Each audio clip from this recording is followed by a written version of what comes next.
بسم الله الرحمن الرحيم।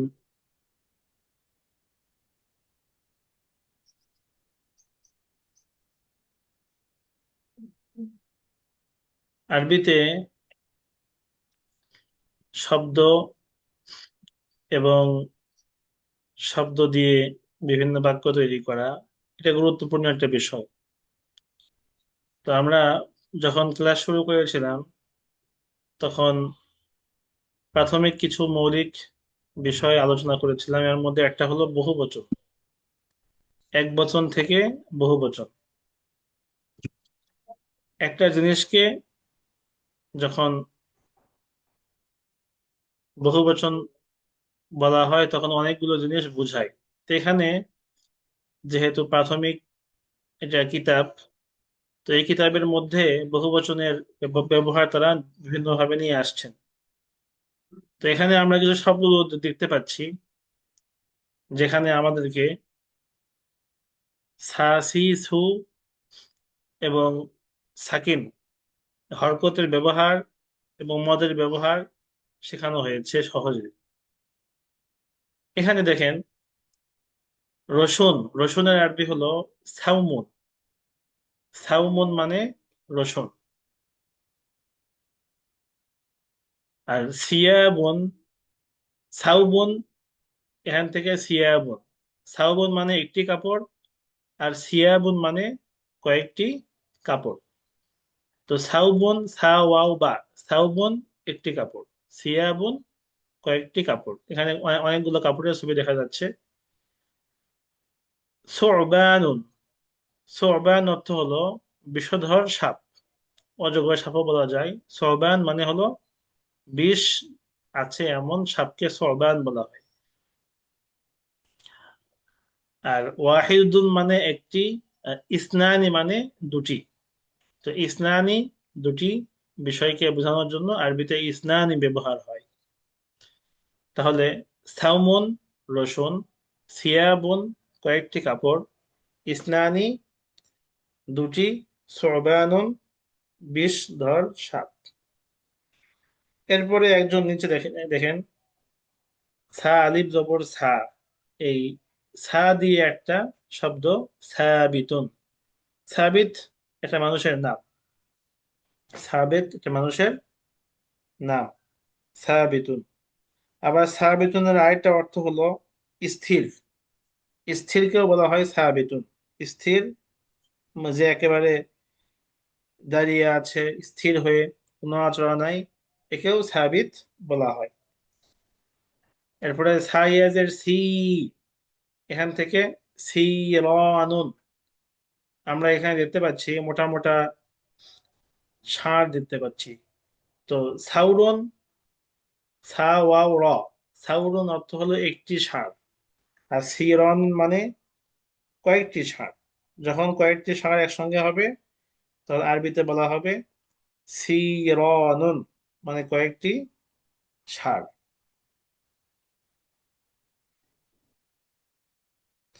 এরপরে এখানে আমরা দেখতে পাচ্ছি একটা ফেল, সারা ইয়াসুরু।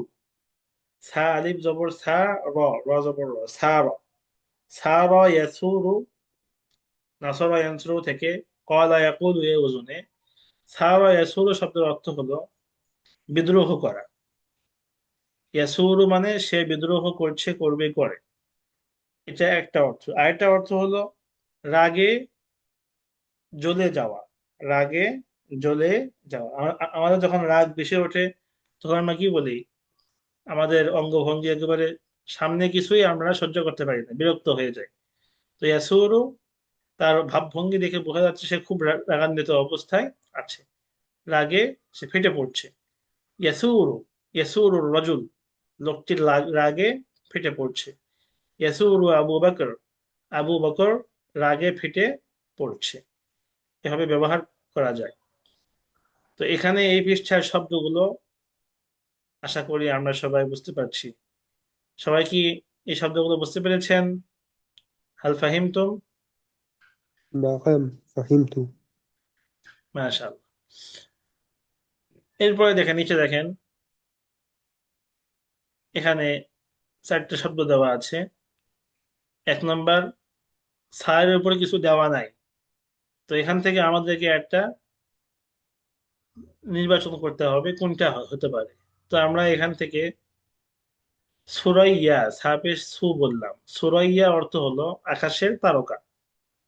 ওই গোল গোল, ওই আঙ্গুরের থোকার মতো যখন তারকাগুলো কয়েকটা একসঙ্গে হয়ে থাকে, তখন একে বলা হয় সুরাইয়া। সুরাইয়া তারকা, অনেক উঁচু তারকা। এরপরে তিমসাহুন। তিমসাহুন মানে কুমির। সালাবুন অর্থ হলো শিয়াল। তামরুন অর্থ খেজুর। তো এই শব্দগুলো আমরা এখান থেকে শিখতে পারলাম। এবার আমাদের পরীক্ষার পালা। আমরা এবার নাইম ভাই, এক নম্বরে তিনটে শব্দ দেওয়া আছে, আমরা বলি। প্রথমটা কি হবে?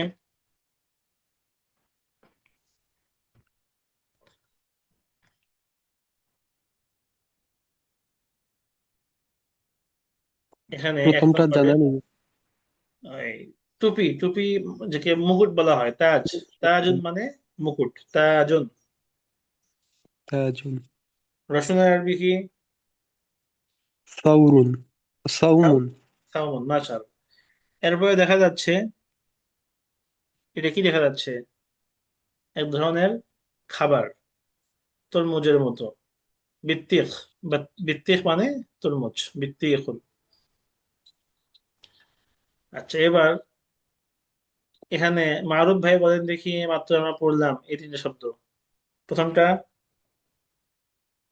সালাম আলাইকুম রহমতুল্লাহ উস্তাদ, এগুলো হ্যাঁ, তো এখনো মুখস্থ হয়ে পারে নাই। মানে মুখস্থ হওয়া বলতে আমরা আমাদের দেখে দেখে, এর উপরে দেওয়া আছে, এই উপর থেকে আমাদের জি। এখানে নিয়ে আসা হয়েছে। সাবিতুন, সাউরুন, সালাবুন। আচ্ছা, মাশাআল্লাহ। এই শব্দগুলো আমাদের এখানে প্রয়োগ করতে হবে, এগুলো মুখস্থ করতে হবে বলতে এগুলো দেখে দেখে আমাকে বারবার বলতে হবে। আমি যখন একটা শিয়াল দেখলেই সালাবুন বলে ফেলবো, তখন আমাকে আমার আমাকে দেখে মনে হবে যে না, আমার ভিতরে আরবি ভাষাটা কিছুটা হলেও মোটামুটি আছে।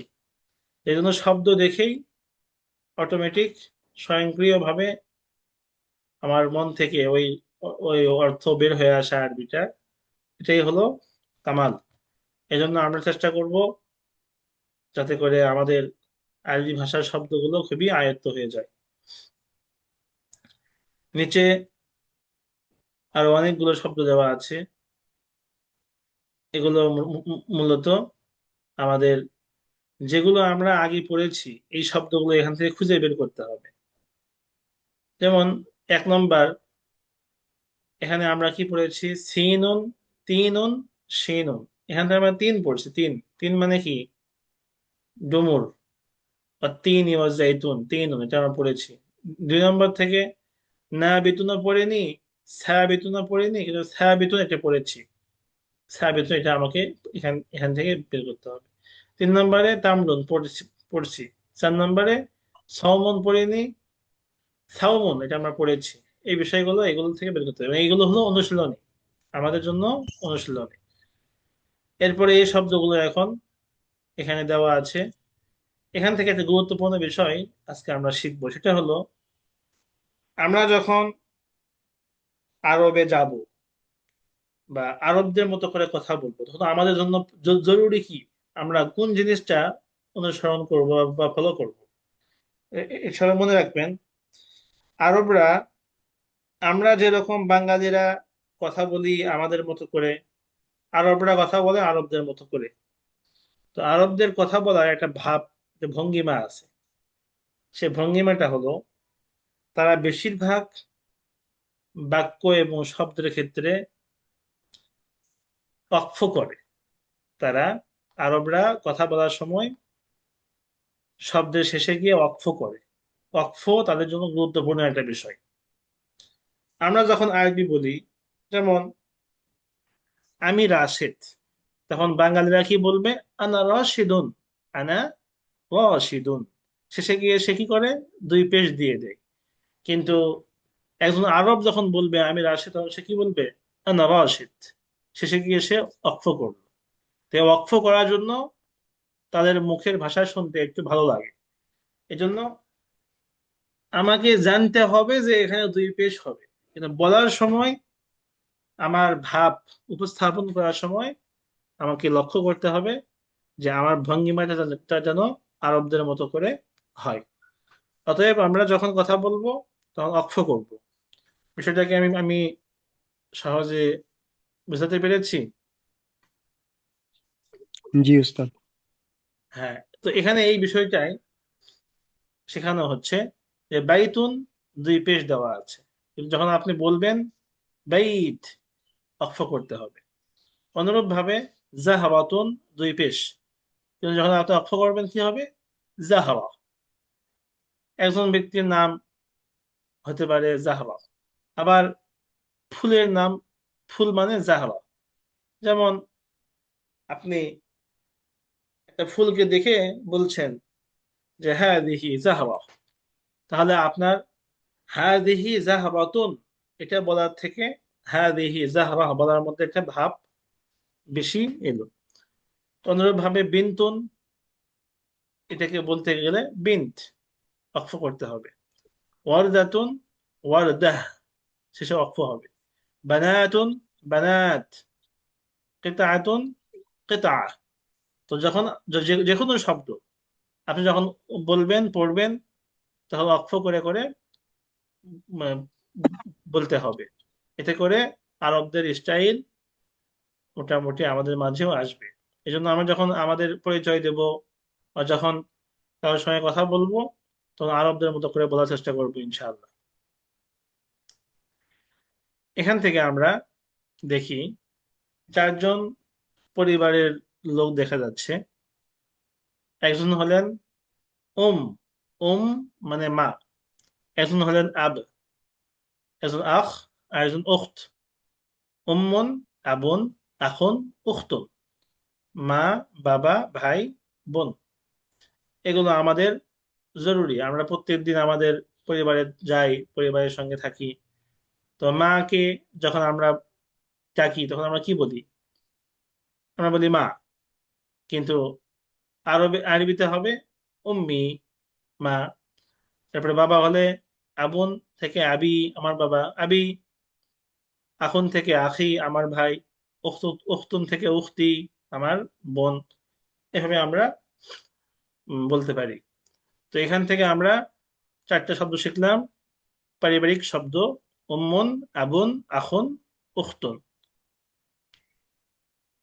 নিচে এখন একটা বিষয় বোঝাচ্ছি, সেটা হলো পার্থক্য।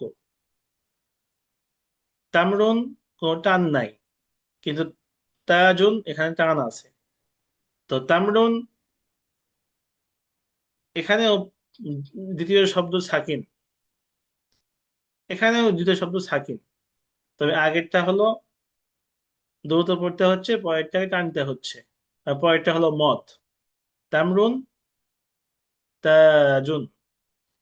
বিষয়টা কি বুঝতে পেরেছেন সবাই? একই জি সাথে, উস্তাদ বুঝছি। হ্যাঁ, একই সাথে একজন ছাত্রকে হরকত এবং মদের বিষয় এখানে শেখানো হচ্ছে একই বইয়ের মাধ্যমে। এরপরে তিমসাহুন, তিনুন।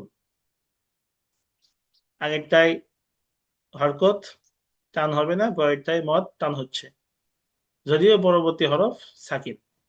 তুফাহুন, আপেল। তুতুন মানে তুত, তুত গাছ। সাউমুন, সাবিতুন।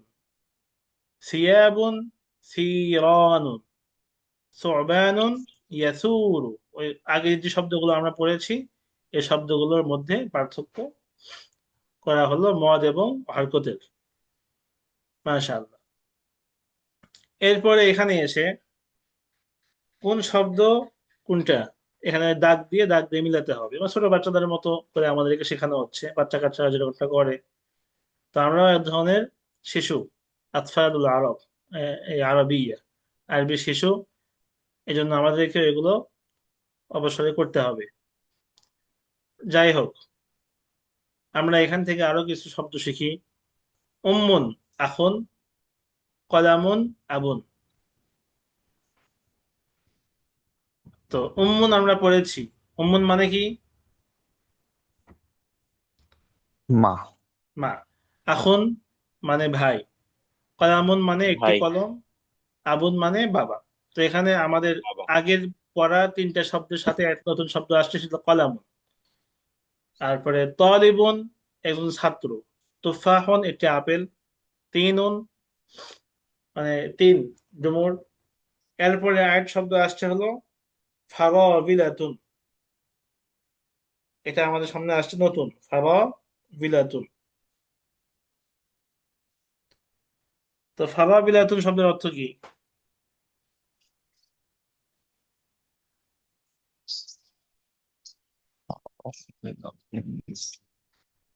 এটা মনে হয় এক ধরনের খাবার জাতীয় কোনো শব্দ হবে, ফারাবিলাতুন।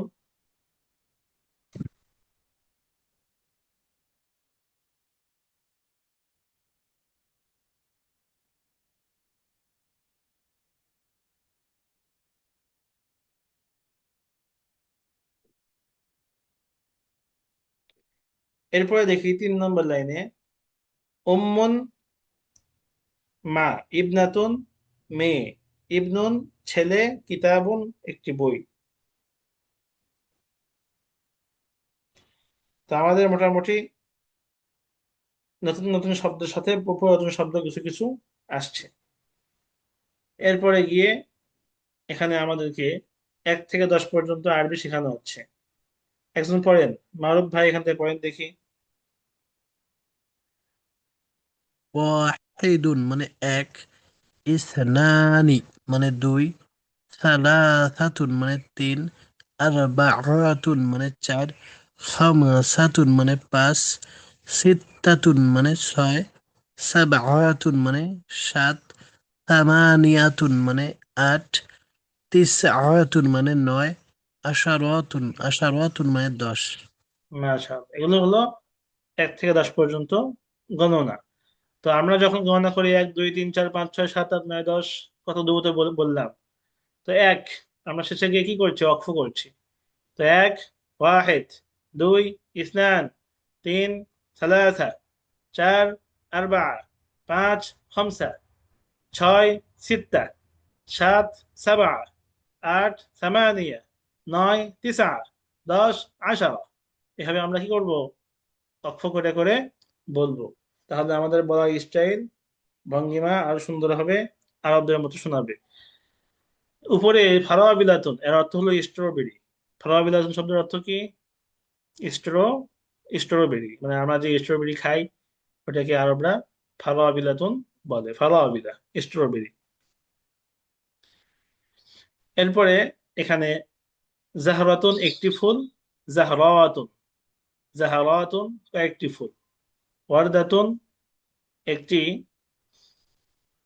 গোলাপ, ওয়ারদাতুন কয়েকটি গোলাপ, দারিসাতুন একজন অধ্যয়নকারী নারী, দারিসাতুন অনেকজন অধ্যয়নকারী নারী। তো এখানে আমাদেরকে শেখানো হচ্ছে যে শব্দের শেষে যদি গোলতা থাকে, তো গোলতা যুক্ত শব্দকে বহুবচন করার কি উপায়? তো গোলতা যুক্ত শব্দকে বহুবচন করতে হলে শব্দের শেষে আলিফ এবং তা বৃদ্ধি করতে হবে। আলিফ তা বৃদ্ধি করে বহুবচন বানানো যায়। তো বিনতুন, বানাতুন, এভাবে আমরা কি করতে পারি, বহুবচন তৈরি করতে পারি। মুসলিমাতুন এর বহুবচন হবে মুসলিমাতুন, মুমিনাতুন, মুমিনাতুন, জানিয়াতুন, জানিয়াতুন। এভাবে আমরা বিভিন্ন শব্দ তৈরি করতে পারি। আচ্ছা, এরপরে প্রশ্ন উত্তর। আমরা এগুলো আগেও পড়েছি, এখন শুধু আরেকবার করে রিভাইজ দিচ্ছি যাতে করে আমাদের এই কথোপকথনটা আমরা করতে পারি। হাল হাদা তালিবুন, এ কি একজন ছাত্র? লা, হাজিহি তালিবাতুন, এ একজন ছাত্রী, ছাত্র নয় এবং ছাত্রী। হাল হাদা মুসলিমুন, এ কি মুসলিম? নাম, হাদা মুসলিম। এখন উপর থেকে, উপরের মতো করে আপনাকে এখন পরিপূর্ণ করতে হবে। এখান থেকে নাইম ভাই বলেন দেখি, হাল হাজা। কি হতে পারে এই জায়গায়? هل هذا ولد؟ না। এরপরে لا، لا، هي بنت. হিয়া না, হাজিহি। এই যে হাজা হাজিহি هذه. পড়েছি, হাজিহি বিন্তু। তারপর এখানে কি হবে?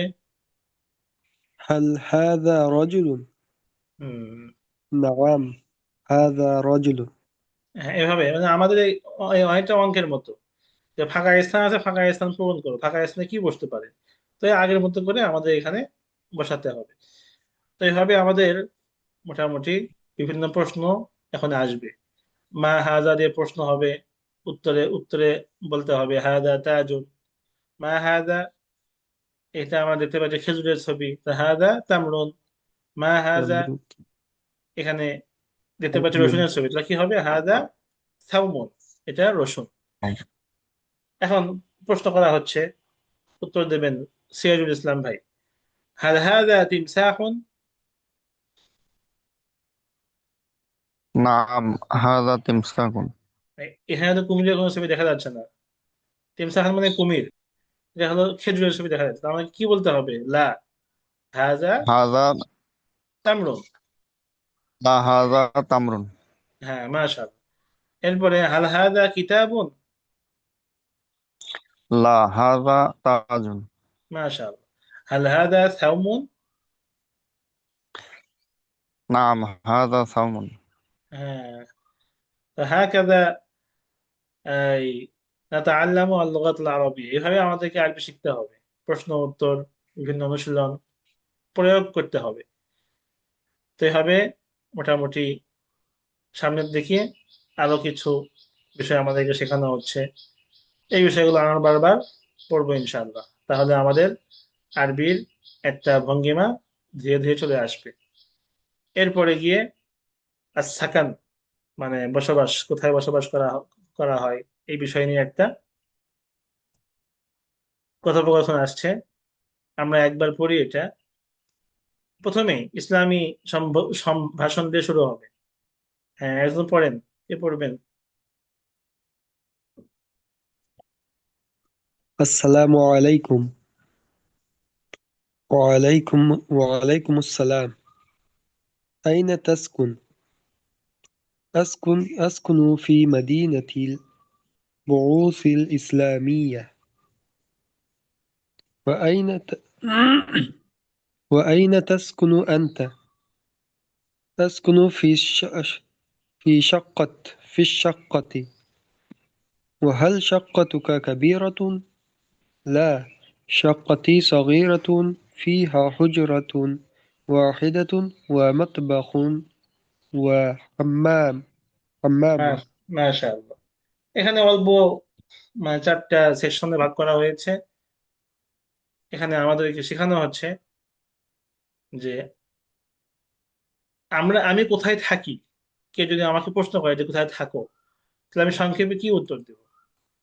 তো একজন ব্যক্তিকে প্রশ্ন করা হচ্ছে যে তুমি কোথায় থাকো, তো এটাকে আরবিতে বলা হবে আইনা তাসকুন। আইনা তাসকুন, সাকানা ইয়াসকুন অর্থ হলো থাকা, বসবাস করা। আইনা তাসকুন, তুমি কোথায় থাকো, তুমি কোথায় বাস করো? এখন সে উত্তর দিচ্ছে যে আমি বাস করি বরৌসুল ইসলামিয়া শহরে। এটা শহরের নাম হলো বরৌসুল ইসলামিয়া। আসকুনু ফি মাদিনাতি আল বরৌসিল ইসলামিয়া, মিশরের একটা শহরের নাম আল বরৌসুল ইসলামিয়া। তো আমি আমি এখানে আমার যে শহর, সে শহরের নাম বলতে পারি, যেমন আসকুনু ফি মাদিনাতি সিলহেট, আসকুনু ফি মাদিনাতি বগুড়া, আসকুনু ফি মাদিনাতি যশোর।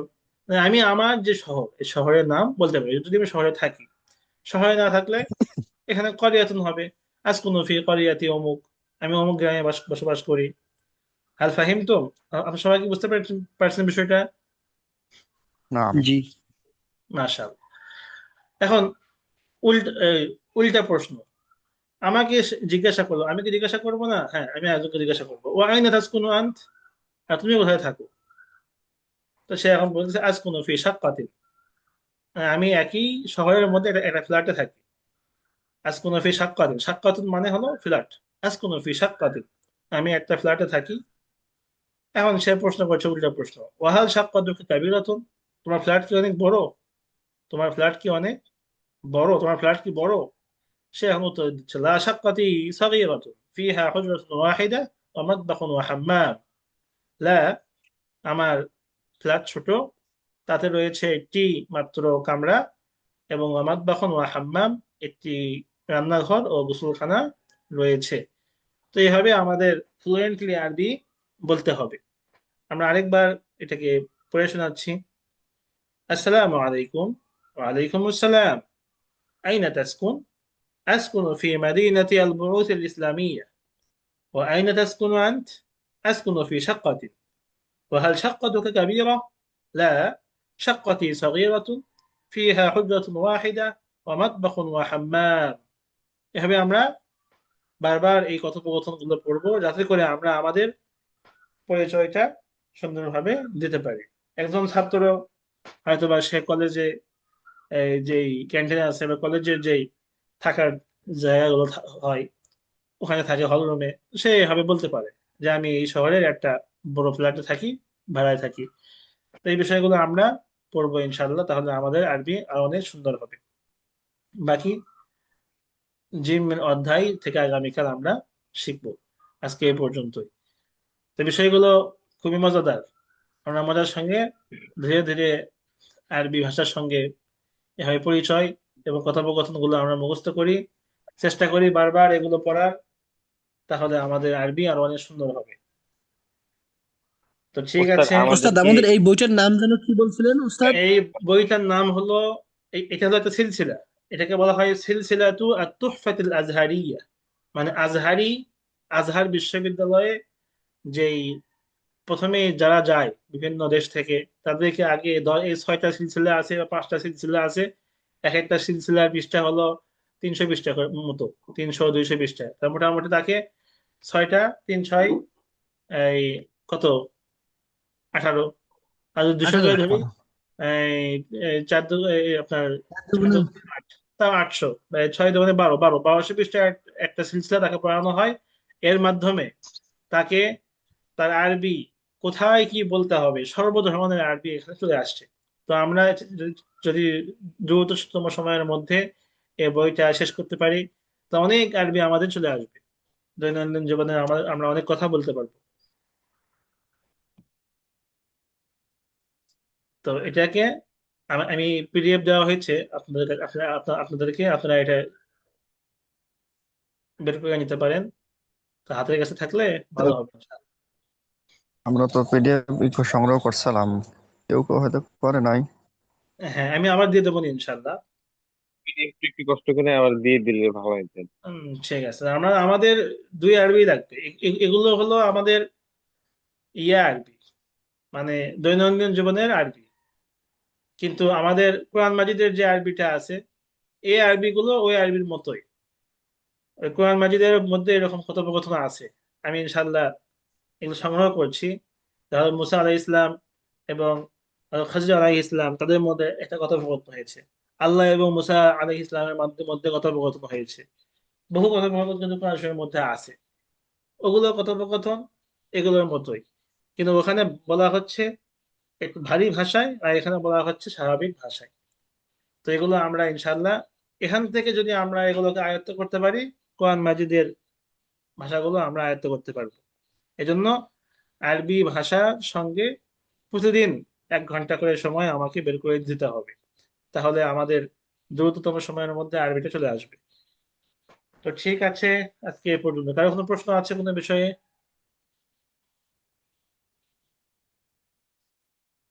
ওস্তাদ, প্রশ্ন হইলো, আর একটা কোর্সের আয়োজন করছেন, সেই বিষয়টা জানতে চাচ্ছি।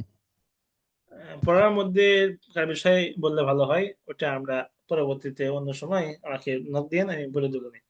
পড়ার বিষয়ে কোনো প্রশ্ন আছে কিনা কারো? পড়ার বিষয় তো এখন এটা যখন আবার পড়বো তখন যদি কোন মধ্যে বেরিয়ে যায়, তখন তো প্রশ্ন করো ঠিক আছে, ইনশাআল্লাহ। তাহলে আমাদের আজ থেকে রুটিন, আমরা রুটিন করে দিচ্ছি। রুটিন হলো সপ্তাহে 6 দিন, শনি থেকে নিয়ে বৃহস্পতিবার পর্যন্ত, শনি রবি সোম মঙ্গল বুধ বৃহস্পতি। তো আমরা আমরা 4 দিন পড়বো হলো এক বই, এই বই, আর 2 দিন পড়বো আমরা অন্য একটা বিষয়। অন্য বিষয় বলতে আমরা শীট থেকে যেটা পড়ায় ওটা আমরা পড়বো 2 দিন, আর 4 দিন পড়বো এই বই। এভাবে আমাদের মাস 2-3 গেলে আশা করা যায় আমাদের আরবি অনেক আয়ত্তে আসবে। তাহলে শনি রবি সোম মঙ্গল এই বই থেকে পড়া হবে, বুধ বৃহস্পতিবার ওই বই থেকে পড়া হবে, অথবা যে কোনো 2 দিন শনি রবি শীত থেকে, আর বাকি 4 দিন এই বই থেকে। এই এই মনে করেন নিজাম অনুযায়ী আমরা চলবো ইনশাল্লাহ। সবাই বিষয়টা খেয়াল রাখবেন। আজকে এই পর্যন্তই। وإلى اللقاء مع السلام. السلام عليكم ورحمة الله وبركاته. ওয়ালাইকুম আসসালাম ওয়া রাহমাতুল্লাহ। وعليكم السلام ورحمة الله وبركاته. مع السلامة. مع السلامة.